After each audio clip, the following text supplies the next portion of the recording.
In round one here against Griffin Ferris on the winning the die roll. I do want to play first. Let's see how this land. Man, we got a mulligan. Oh, bummer. Well, that's going to happen from time to time. Hey, we got to keep a 2-drop and a 2-drop and all of our colors of mana. I guess that's pretty a-okay.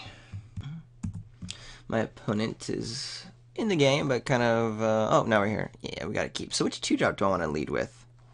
Don't know. I'm definitely playing the Blossoming Sands first. Hello? Yes.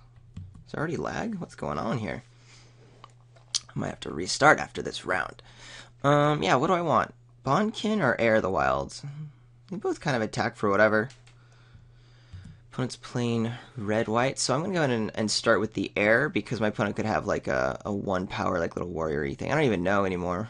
That's how long it's been since I played.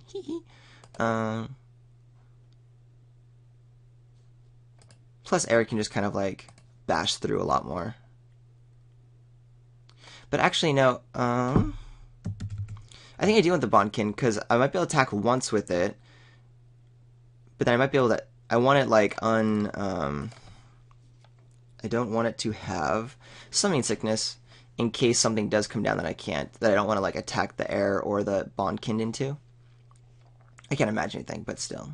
I decided to get the Bondkin out first.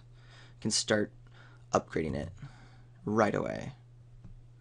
Well, and then, I mean, hey, it's all a field anyway. This might be something that takes the field. For now, I'm cool with just doing an attack? Question mark?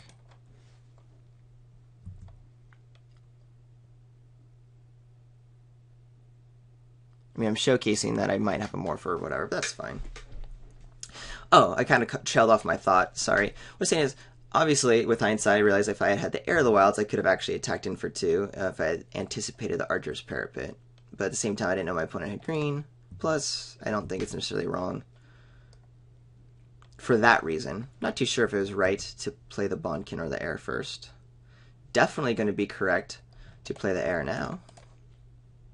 That's for sure. Just develop that board out. Push comes to shove, we'll have Suspension Field and Outlast mana up next turn. I don't think it's going to come to the shoving point. Opponent has 6 cards in hand. How about that? I do like having access to removal spells. This makes me happy. I'm going to go ahead and go to combat. Kind of gave my opponent information there because I almost outlasted beforehand, but whatever. I do want to outlast instead of just running the Archer's Parapet here. There's no reason to. I should be able to put some damage in here, and then eventually the Bondkin will get to be a must-deal-with threat. While my opponent has no pressure on me, I'm happy. Alright, now this should be an interesting turn for my opponent. Was maybe stuck on lands, had to play a enters the battlefield tap land, or just play a Highland game. I'm very okay with that. What do I want to do? I really don't want to trade my Air for the Highland game, so maybe we just go ahead and Outlast, which will turn on Ferocious and make the Air a 3/3 when it attacks. It's a bummer, but I'm not really attacking with the Bondkin anyway.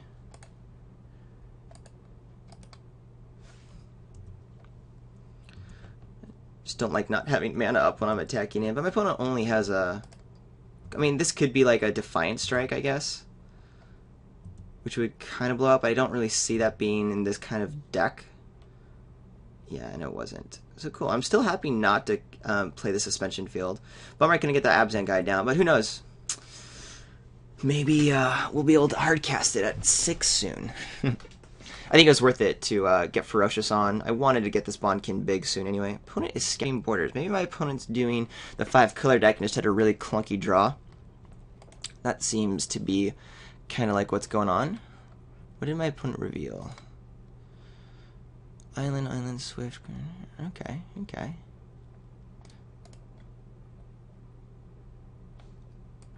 Sorry, I need to pass priority. We can get rid of this. That's what's in the graveyard. Let's bust a move on these guys also. Opponent's now tapped out. We'd have another good attack, so that's cool. Opponent knows it's not blocking, so I don't care. Go for it, friendo. Ooh, and now we're at 5 mana. That makes everything exciting. Especially because I can outlast and start getting through the parapet soon and play my morph face down.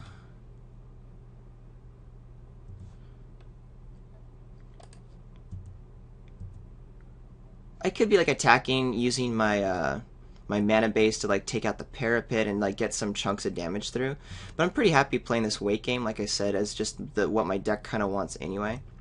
It is a little worrisome. Like I mean, it is definitely a choice because it looks like my opponent's doing the 5-color thing. So if my opponent's able to really get going here, that's a thing.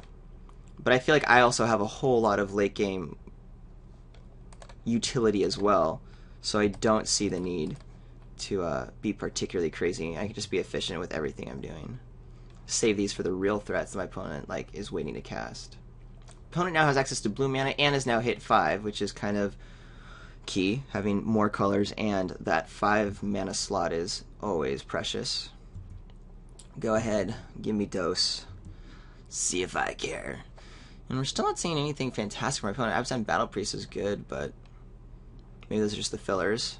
Well, I'm about to try and do play things like Wingmate Rock. Alright. Well, we have ways to deal with it. Alright, when it enters the battlefield, if you attack with a creature this turn... Yeah, we knew that. When it attacks, you gain 1 life for each... Okay, so there's now 2 3/4s on the field. Gonna be a... If I attack with everything, my opponent would have to double block the morph. I flip it up, then I've just traded a morph for the flyer, but I gain 4 life and these guys get through. The Enoch Bondkin takes out anything that blocks it, but again, be a double block, and if that's the case, we can use our removal spells. This guy has Death Touch, so I think we're just attacking with everything while my opponent's tapped out, because it's very favorable trades for us. And then I have to decide if I want to flip the morph and just try to race, which I doubt it. I think we're just going to end up using our removal spells here. But I can't imagine my opponent taking 10 damage. Could be 12 with gain 4 life.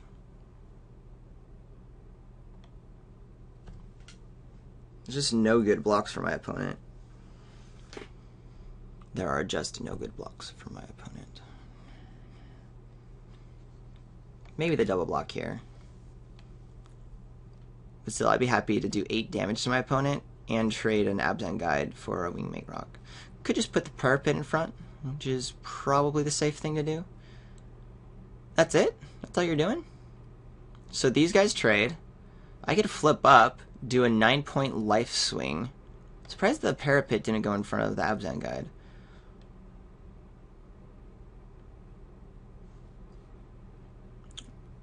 I'm just trying to think what I want to do instead. I mean, I could just Suspension Field a Wingmate Rock. It's a little dicey if my opponent has Enchantment Hate, but that really doesn't happen in this format. And I can get the Woolly Loxodon down, which I'm kind of interested in doing. Yeah, that seems to be the best. Instead of just like, pain 5. And I'm sure my opponent's planning on gaining some life by attacking. So we'll do the Suspension Field, since it's sorcery speed. Get rid of that guy. Yeah, I want to use the ability, honey. Thank you. And then we'll just get another morph out. Then we have our nice instance up for the future. Opponent still has a lot of cards in hand. Something to keep in mind.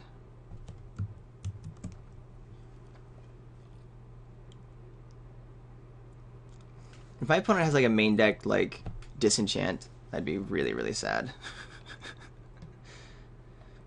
I see why white's being played. Hello. Such a good card! The only card right now that I'm really wanting to pay attention and be worried about. Hello, Morph.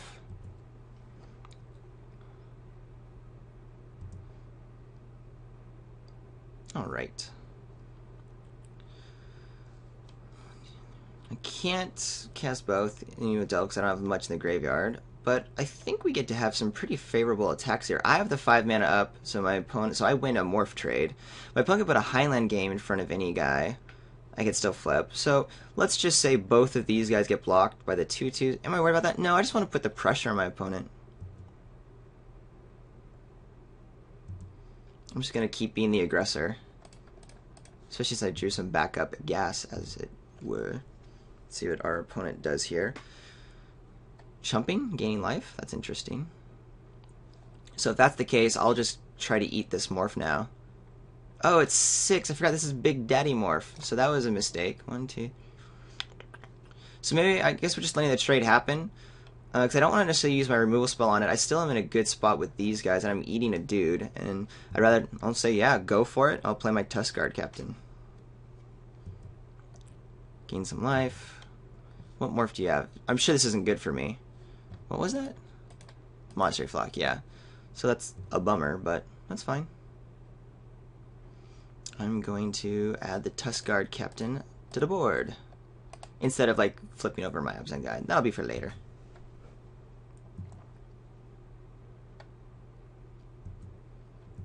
Opponent's gaining a lot of life. Getting back in there. We still have a good board state. And 2 fantastic removal spells. So maybe my blunder, my woolly blunder, won't come back to bite too hard. What else you thinking, friendo? Another big haymaker, like another rock or something? Looked like it. It looked like it. And a free weapon. Oh, that's not that bad. That's fine. Especially because you don't get value off of it at the moment. I think my opponent just wants that first strike action online. Okay. Ooh, 6 is nice. Do I want to outlast my Tuskguard Captain? It just gets blocked pretty easily here, so why not? Striking it out, plus into first strike range is cool. If I attack in with both, opponent might do like the Master to the Bondkin, and then we can just throttle it. That's kind of cool. Murderous Cuts are backup for anything. If my opponent puts the Weapon Master in front of the morph, I could still just throttle, but then that just saves my morph. So I think we just attack with the Bondkin. Right? Yeah.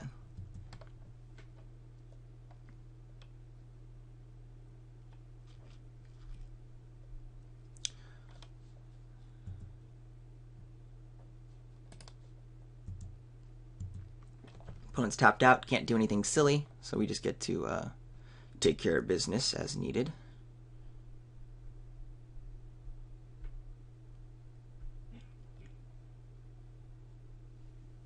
Also, if my opponent does do the block, I will get to do 5 points of damage thanks to Trample, so that's pretty cool. My opponent gets to think about, what am I representing? Okay, I'm representing Throttle. Blink. Ouch. Take your 5.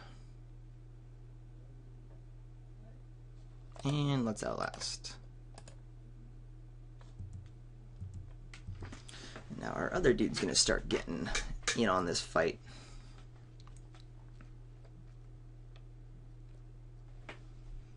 Yeah, the only thing I'm worried about are big haymakers. I mean, that's kind of why you go into a 4-color build. I assume it's 4. We haven't seen black, and sure, there's a parapet. That doesn't really mean anything. Is because you've got a lot of big, powerful things happening. Though, to be honest, I haven't seen... say the average Power Lola cards are just that, average.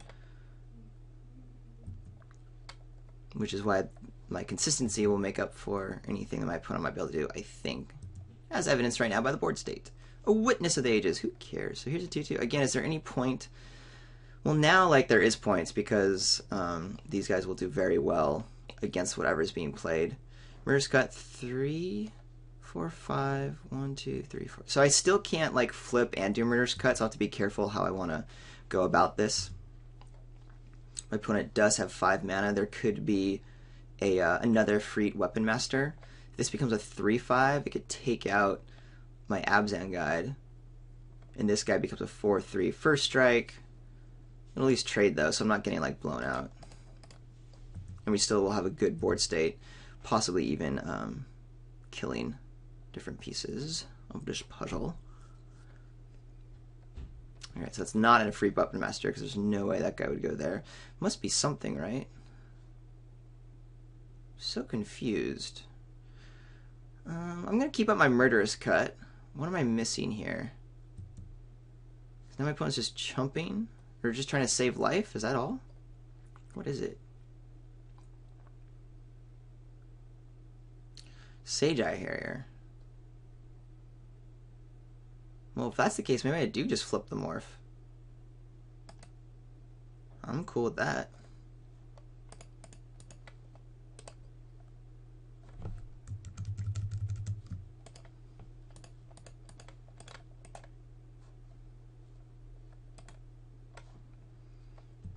Do 4, gain 4? Yes, please.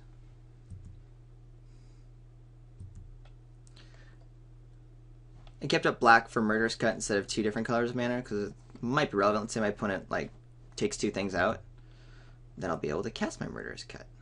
Actually, I only need 1 thing to be taken out. This should put us in a position to win. We have all lethal creatures on the board, so now I'm starting to think about sideboarding. My opponent also wants to go into a late game. So far, I still feel like our late game is more powerful. But if I don't have ways to deal with a Wingmake Rock, then that is like a game finisher. So something like where I want to just pay attention to those flyers. Here's a Snowhorn Rider. That's a big boy. Still, we have 3 lethal creatures. We need another creature to make this happen. My opponent doesn't know it, but Murderous Cut should still, no matter what, seal the deal. All right, looks like... Oh no, Teamer Charm. You're taking out my Enoch Bondkin, are you now? Well, that's a bummer. I think we're just going to kill the Snowhorn Rider now. And then we should be able to win since my opponent's tapped out. I guess I could just wait. Yeah, I can just wait and see what I draw because I don't want to show the Murderous Cut for some reason. Because my opponent's tapped out, there's nothing else my opponent can do. It's a Scarab Barrens. Alright.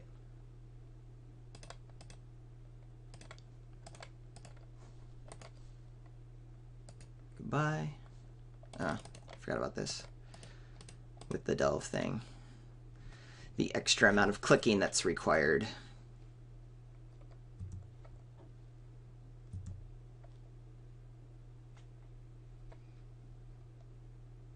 Alright.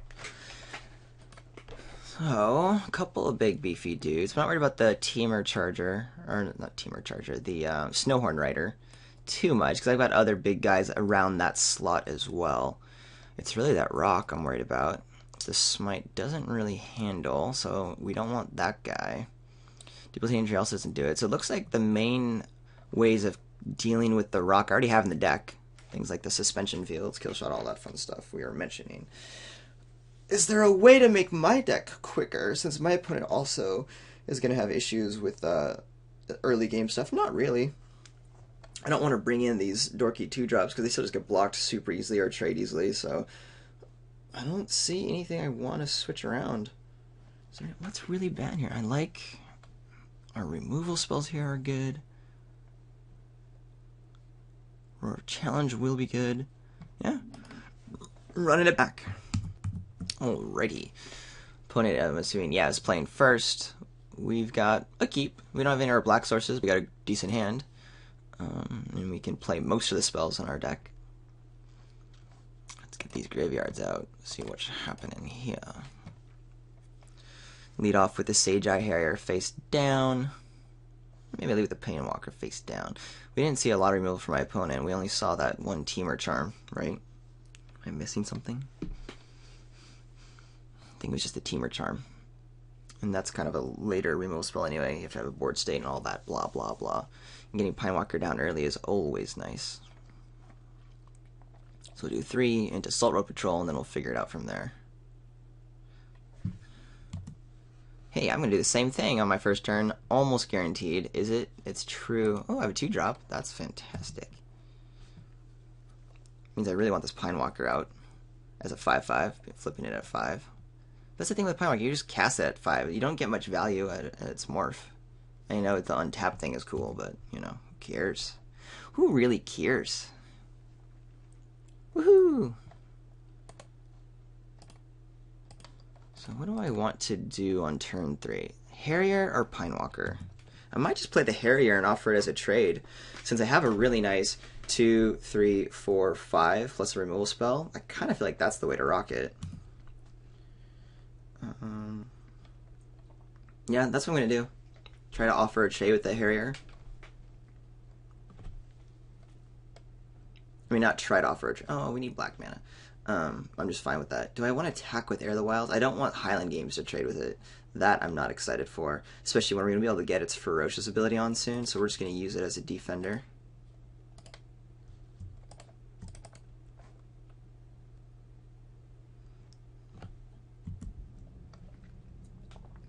I guess I do need a 5th mana to be able to do this Pinewalker thing, but that'd be the case anyway if I was slipping it or not.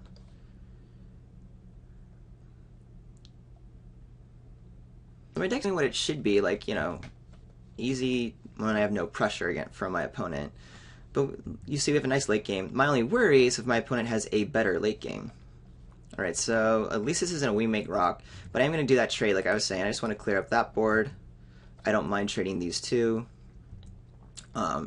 There'll be less opportunities for raid for my opponent this way, for when the mana is available for We Make Rock. That has a lot of life. Something to note. Den Charm. That's great. Still need black mana though. We'll go ahead and attack in with the Air of the Wilds. Gotta remember, Embodiment Spring can attack and trigger raid. That's a thing. Going for the block and sack. Alright. Clearing the board. Nope, you're not. You're not clearing the board. Kill shot of your own? Take out? No. Alright. Got some damage in. Yay.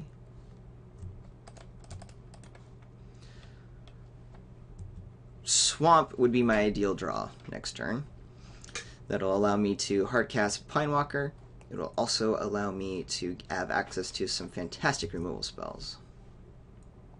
Oh, triggering raid. We Make Rock. I need to get black mana soon. At least there's a kill shot to make dreams come true. Hi. Unless my opponent is just playing that whole bluff game, which is kind of smart. Just to be like, hey, I didn't attack last turn. Oh no, it's there. There's the rock. Oh, it's 5. For some reason I thought it was 4. I just think so highly of it. Okay, well, I should be able to take out the main rock with the kill shot, so that's cool. I'm still fine with attacking with the Air of the Wild, because if it takes out one of the flyers, that's fine. So let's do that. Attack in with my Death Touching. Question is, do I leave up kill shot or do I play the Kieran just to develop the board more?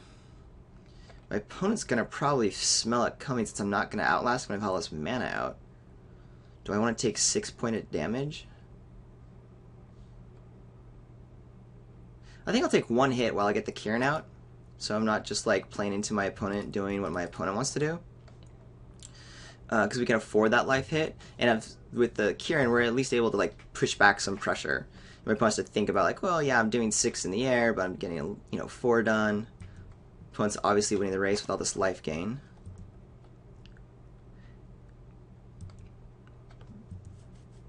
Definitely no blocks. We just get hit hard.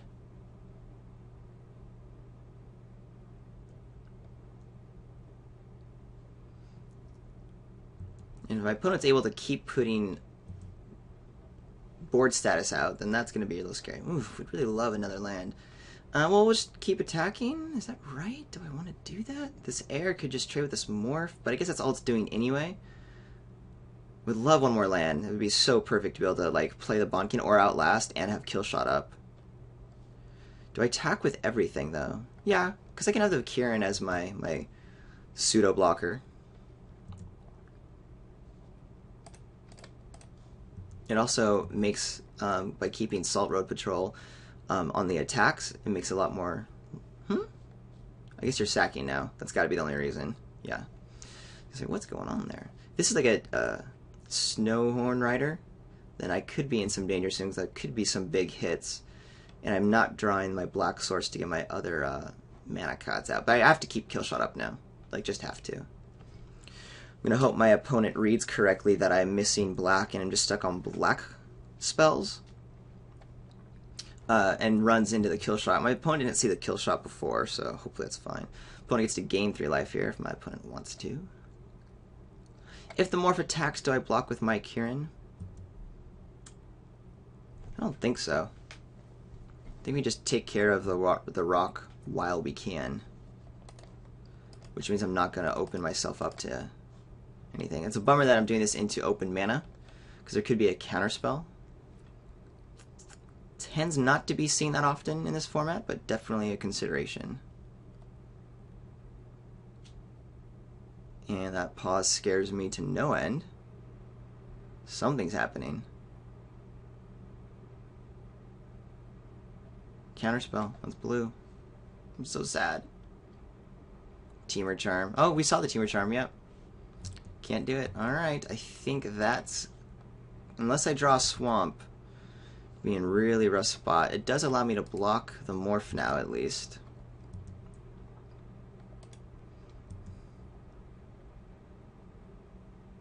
No, it was a Snowhorn Rider. Cool. So, in essence, the kill shot took out Snowhorn Rider and her Teamer Charm. Problem being, oh, my opponent does have 5 colors. Good job, opponent. That actually makes me kind of happy. Problem is, oh man, I'm just so... This board state's just gonna obliterate. Well, I will be able to get some damage in. What am I doing outside of that? Pinewalker. I only get to play 1 creature down, so I guess it's the Enoch Bondkin, leaving up 2 mana. Then we just need a Swamp. Could play the Pinewalker. Doesn't really do anything better. So is there any reason to want to Outlast as opposed to attack? I don't think so. I think I just want to put more pressure on. Because we just have to deal with the flyers. Which means I get 1 hit here, down to 3. No, I have to chump with Alabaster Kieran this turn. And then if I draw a Swamp, I do have enough removal spells to take out the flyers and maybe get back in this, because my opponent's out of gas. So that's what we're going to play to. But we're only doing 4 a turn, because my opponent's gaining 2 life on the attacks.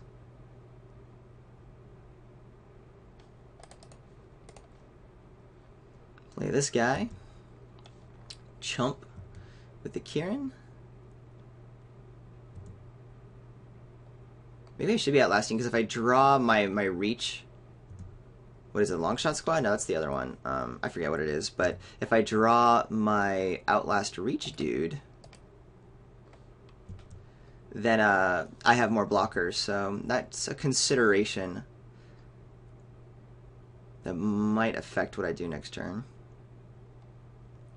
I only have 3 draws that help me out, because I can't draw my enters the battlefield tapped black sources. So, oh my gosh! Happy, happy day. Alright, I'm at 6. I'm taking 3 in the air no matter what. This is a morph that scares me, but I have ways to kill it. If it's got trample, I take 3, 4, 5, 6, so I have to double block it, but that's what we're doing.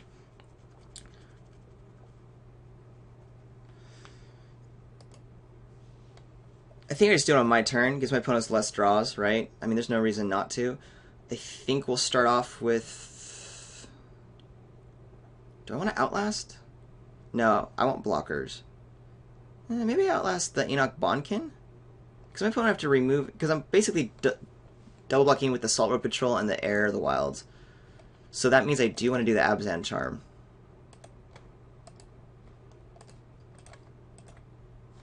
Say goodbye to the rock.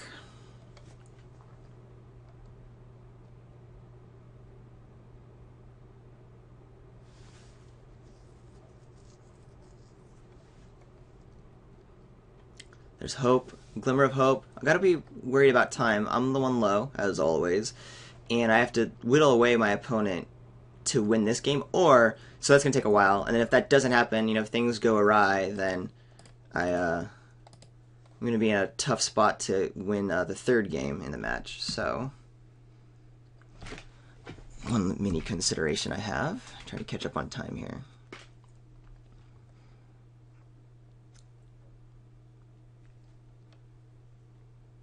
Probably Murder's cutting the flyer here. Ooh, more flyers. Okay, so we're taking 4. It doesn't really change the clock, so it's not a big deal. Opponent could have like a pump or something. It's one great reason why we want to get an Outlast on, because one of our outs could be drawing again that dude.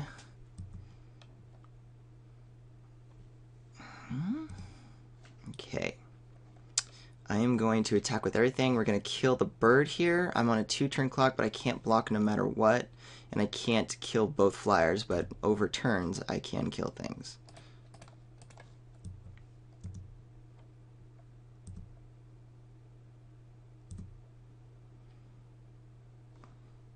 I do want to go ahead and do a murderous cut, so I can also get the Pine Walker down.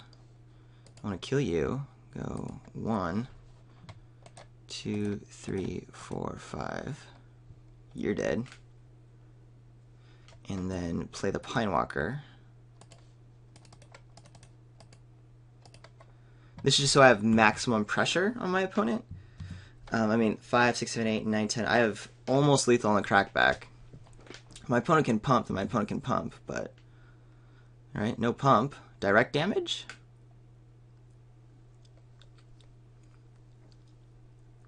But another creature... No, I smite the monstrous. That's actually good. I can use the throttle to stay alive. 3, 4, 5, 6, 7, and then it's a 2-turn clock. We just might get there, fellas.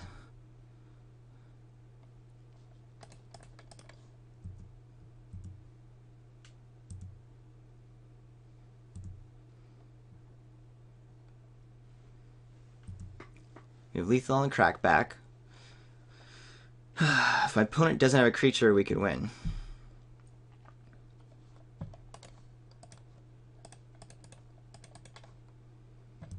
More than likely, my opponent will have a creature.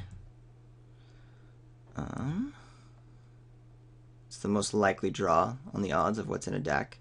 Oh my gosh, did we get there? Oh my gosh, and we have backup. I think we got there. Could have been an enters the battlefield tap land too. Jeez Louise. Alright, we got there. On to round 2. Nice end to that match. Super fun.